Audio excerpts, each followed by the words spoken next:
so I like to like get an opportunity of like, we got to pitch these services and these brands and all of that stuff like that. So are there any exhibitions or services or opportunities going on at the Babe that people should take advantage of, so I can chop this up and send it to you and you can get your promo on? You heard? All right. Well, to be very frank, everything's still in the building phase as far as I want to say mixers, things like that, but they are coming. It's going to be monthly, things like that. It can be yoga sessions, paint and sips, all the things that you would want to do in a nice space. That's in the works.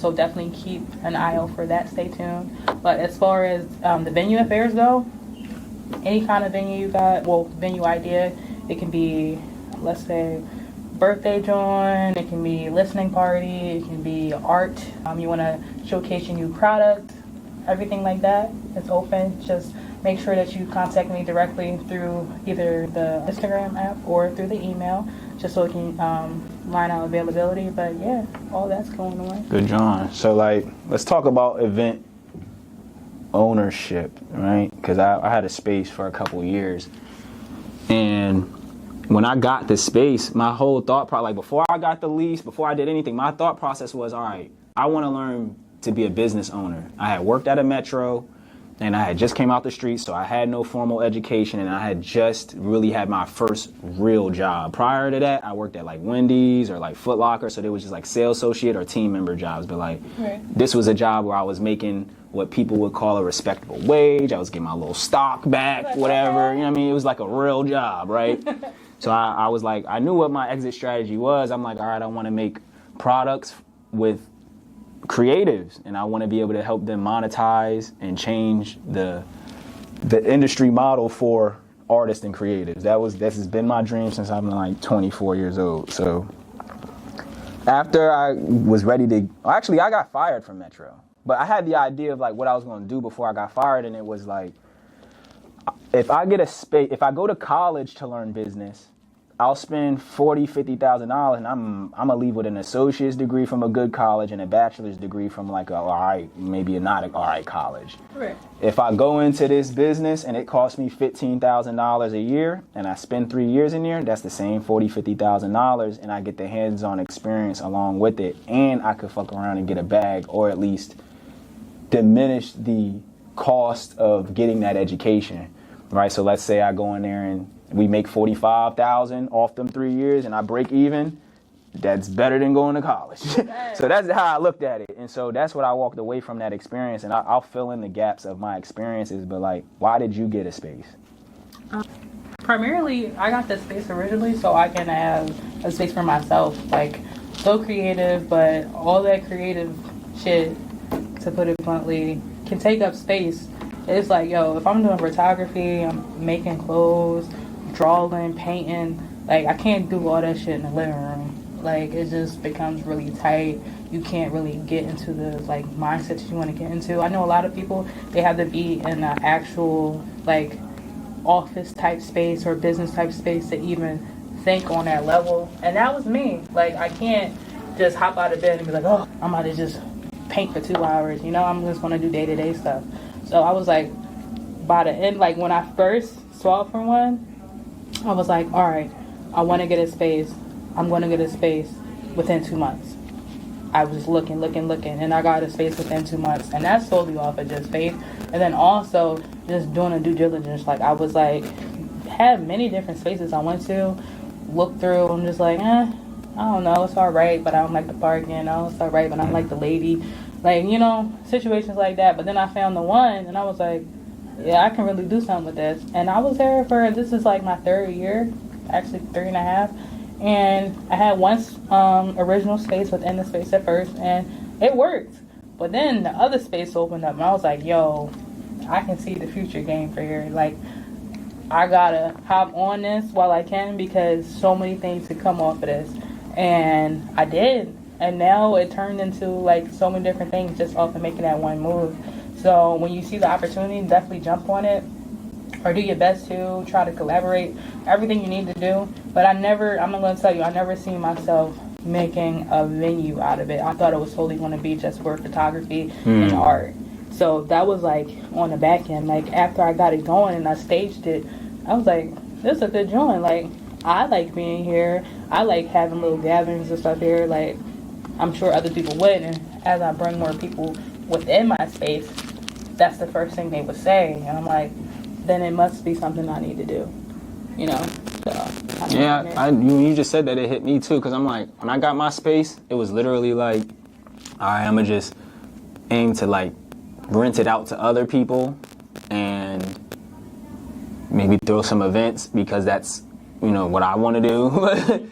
But it ended up that I ended up using that space majority for like memberships. And then like memberships have now become the main model of my business, like creating community and then having people subscribe or have like a reoccurring investment towards getting whatever it is that they desire or require from what my skill set or resources or network is. So it's like, it's interesting, like you said, how you'll get into it and then you'll see a larger vision once you're in it. And I think that's something that people gotta realize, like you get a lot of the sauce or a lot of the drip from when you be in the mix versus like when you just sitting in front of the computer or reading about it or thinking about it or YouTubing it. Like that's some due diligence that needs to be made and is important. Mm-hmm. But something hits energetically and psychologically when you're standing in it. Right. And then it's like, oh, okay, this could even go to another level. So like, what was? I always say that. What was the? I guess what was one of the moments that you realized like that the space itself was like not the end, right? Because you were expounding on like wanting to go even outside of the state and like, so like, I guess even to answer that, like when did you decide it was going to be larger than just that location? And then you can tie that into what is the larger overall, you know, vision of the Babe. Yeah. Because I would love to know. Oh, I just want to talk back onto the fact that you said you have to be in the mix. Like, I would tell myself all the time, things would not pop off as much as they would unless I'm outside. Like, I can be thinking about something or, you know, really praying for something, but as soon as I start walking through the city or going to, I don't know, events, anything, everything just starts getting thrown at me. It could be people, it could be like, I don't know, money, it could be opportunity. Like, everything. It's like I have to act in a flowing state so it can flow to me. Because it's one thing to have in a house, but it's kind of like, it's a closed box in space, so how is everything going to come to you unless you are actually out there experiencing, you know? So, heavy on promoting that. You got to be out in the mix. You got to do it, right. You got to do it. But then, as far as seeing the bigger picture, like when I got the space, like I said, it was just solely for me to just use it as a creative space. But then I was like, all right, it was that pressure, like, dang, I got 2 rents now, and I got bills on top of that, like, how can I make this shape? Okay, well, let me do subleasing. So I was doing that for a little bit, and like people would come here, all right, I want to do photography over there, I want to do a podcast, whatever. I'm like, okay, bet. They would literally pay the rent and then some, and I'm like, I'm literally just creating in there for the free, and it was just like, dang, I can do that. Yeah. Like, it was very, very, very inspiring. I was just like, bet. So anytime I would get a new person, whatever, I would either up it or just make it make sense. So I was just like, okay, well, if I can do that, something I've been wanting to get into for a long time and that I'm currently into is real estate. Like, if you have real estate, you have, like, real property. Like, you can do a lot with that. It's like Monopoly, you know? Real rap.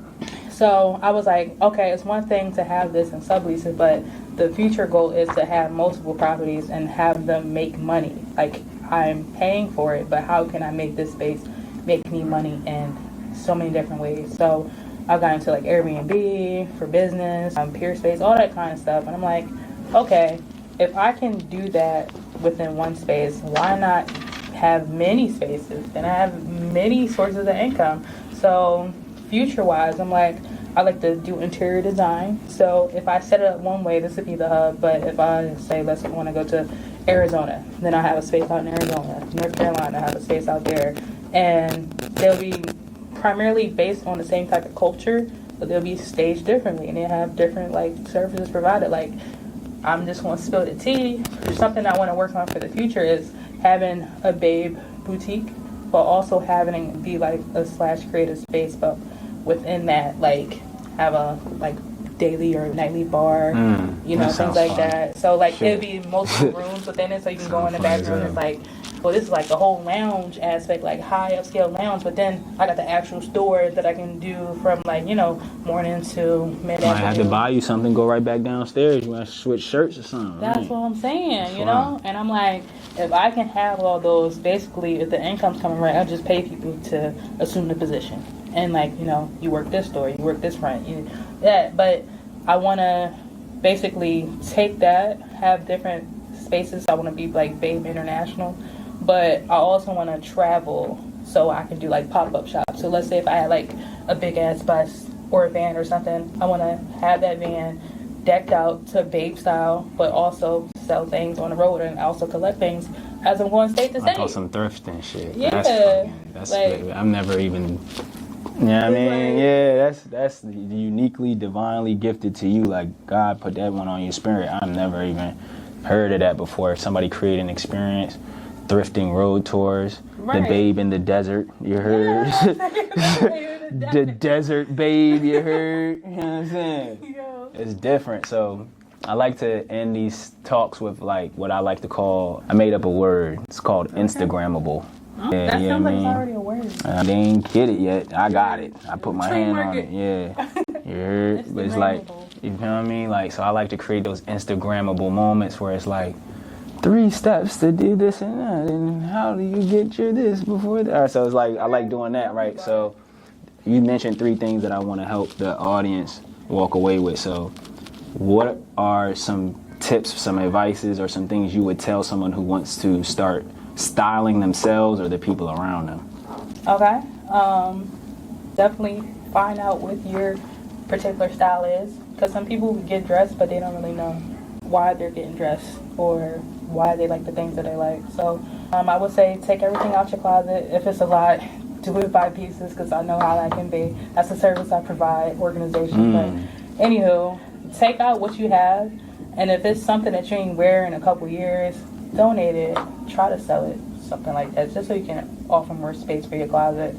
But then you can also take what you have and then make something out of it. Like if you can see something that you might want to buy or someone else might look good in, start promoting it. That's what you want to do, because there's this particular style for everybody, and then it kind of goes any kind of way you want to go in 2023. Like people are wearing whatever they want, creating whatever they want, doing whatever I almost they laughed.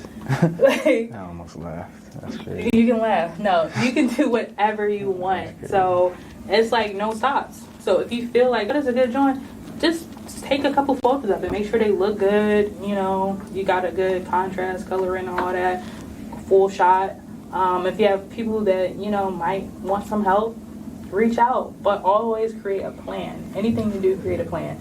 Like, you can be very, I don't know, off the whimsical or whatever you want to call it, but when you can actually see it and then you can visualize it and like write it down, it just helps everything go a lot more smoother, so you can like track your record of what you're doing. Yo, y'all with the write it down, man. That's the 3rd person who keeps saying you gotta write it down. I'm like, all right, okay, like y'all attacking me. All right, I will write it down. Like y'all all seeing this shit. Hey, so, it must work, right? Man, I know it works. I'm around bosses every day. I'm like, clearly, I need to write it. So the next one I had was, what are some elements that someone should consider or let me rephrase that.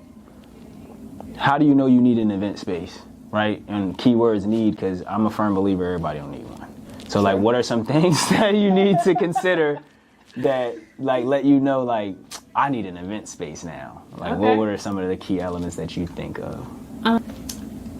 Just things that you might think of, like randomly. Like, it's like, you know, you can be going out to brunch with somebody, but it's like, dang, I would do it like this if this was my joint. Because I'm like that type of person. I was about to say, there's only a few people like that, though. I know exactly what you're talking about. The moment you do something you like, I would do it like this. Yeah. Or just take inspiration from certain places. Because, like, anywhere I go, I can even be going out on vacation. If I go into a restaurant, I'm like, that's a dope-ass chandelier. Like, I want a chandelier like that. Or something that's that captivating. Or it's like, damn, I love the way they have this on the front end and, you know, they got the service in the back end. Or even if it's just the bathroom, the way the bathroom is styled. It's like, if you keep going into places and you see room for improvement or something that you can add for yourself, then clearly you got a bigger picture in the work that you're not even tapping into.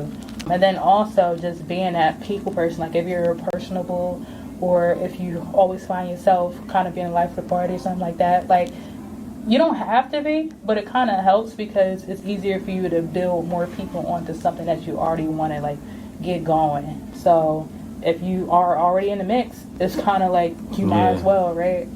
But as long as you got like a grand reason behind it, you know. So. Man, like even to add to what you just mentioned is like, you know, you be outside and people asking you about these venues. They asking you where to go. You getting 2 or 3 full messages a week about where things are at. It's something to consider, right? I like the idea of Kickstarter because it's like you can put a lot of those. I like that. I would rock with it. I would do it. You could put that right to the test and be like, all right, y'all want an event space? Throw it on Kickstarter. And ask people, be like, look, man, if y'all donate to this, you can come to all the events for a year for free, right? Because it's simple. It's like, if you dead serious and you would follow my lead about this, then it ain't nothing for 100 people to put up $100. Hey. You in a whole totally different situation now, right? Exactly. So it's like, the last one I want to ask you is, for the ladies, right? What do they need to consider before they step into business? I would definitely say if that's something that you actually want to do. Because I like to tell anybody, like, it's not for the weak. Like, just having something that you're going to do and commit to for the rest of your life or however long until you can sell it or whatever, you just want to make sure you're serious about it. Because a lot of times I find people jump into something and they play with it and then they just let it go. And then they might do something else and let it go. Like, it definitely doesn't help your credibility down the line because it's like, how do I know this one is not going to be the one that you just want to throw away? And then also it's like, are you really going to invest so much money into something that you down the line don't even want to care about? So just for your sanity and your peace of mind, just know that you're doing it for all the right reasons. And then also just make sure it's something that you have a little bit of love to see, like a child, because that's how I treat all my businesses. I'm like, this is something I created. It's my baby. I gotta make sure it's healthy. I gotta make sure like I'm providing, because when you don't provide for something, you know what happens is wither away, might die, might get taken, all kinds of stuff. Nah, that's a bar. So, that's a bar. Facts. You really gotta make sure like you're gonna pour into it, because if not, then you might as well just keep doing corporate stuff. Cause you know it ain't nothing wrong with that. It's levels. As Meek said, like, it's levels to everything. It's lanes. Like, some people are good at doing work for others. Some people are good at, you know, doing work for themselves for a little bit, but mainly primary source of income for somebody else. So if you can see yourself doing that, cool. But if you want to just do it for something to build longevity and generational wealth, like, definitely tap in if you think you're ready. Yo, one word can change a whole song, right?